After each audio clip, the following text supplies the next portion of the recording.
Hey folks, welcome back to American Agenda. I want to let you know something going on. There's a story in the New York Post today that makes the claim that Hunter Biden introduced his dad when he was vice president to an executive at Burisma. And it makes some connections by email that hadn't been there before. They claim they hadn't talked about connections there. Now, I don't want to get lost in all the details because we don't know for sure whether they're accurate, but we have reason to believe there's at least some truth in them. We've seen some pictures here. But the further interesting story is that Facebook has censored it and won't distribute that story to a lot of places. It says limited distribution. And our own Emma Reckenberg, I was just looking, she had tweeted something with that story from the New York Post, and it was taken down by Twitter. So again, it's an interesting story. Did the Bidens know more than they were telling us? And is there proof of that through some emails that were found on a computer? Okay. Again, it's easy to go down that rabbit hole, and I don't want to do that, but wanted to let you know what's going on. All right. A new study published in the Journal of American Medical Association claims that the coronavirus pandemic will ultimately cost Americans an estimated $16 trillion. Study estimates another 250,000 COVID-related deaths in the next year and then attempts to calculate the value of a statistical human life at $7 million. That plus the additional cost of long-term complications, mental health costs, economic damage adds up quickly. Here to weigh in, A-plus panel for the day, former advisor to Margaret Thatcher and President Trump, John Browne, and columnist for the American Spectator, Jeffrey Lord. So, John, that cost, what's your impression when you hear a number like that? Well, I think Larry Summers, who I think gave it, he's a Democrat, politicized and weaponized COVID, and prone to exaggeration. And he's also pro-digital currency, which creates fear. And this number does create fear, but it is an exaggeration, I think. But there's no hiding the fact that COVID has put at risk the re-election of the president and led to disastrous lockdowns, which have caused massive economic, health, social damage and damage to the US dollar.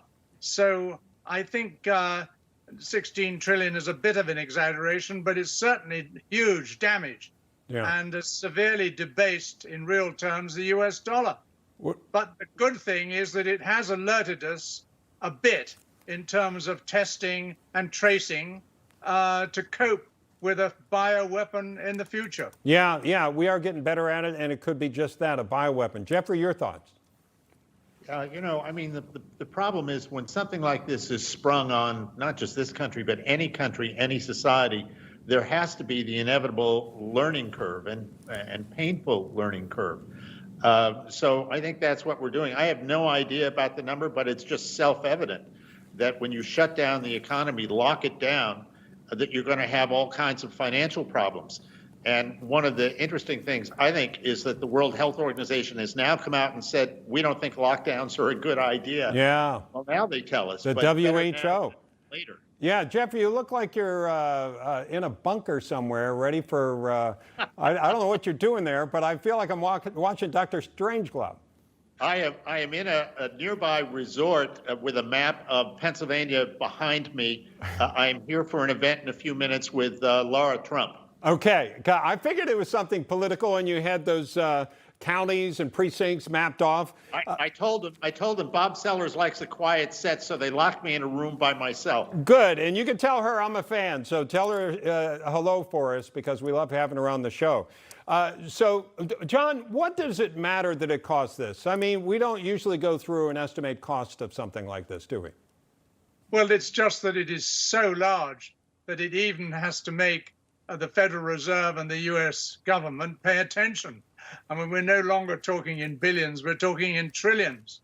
And a trillion seconds ago was 31,500 years ago. People can hardly get their hands or heads around the figure.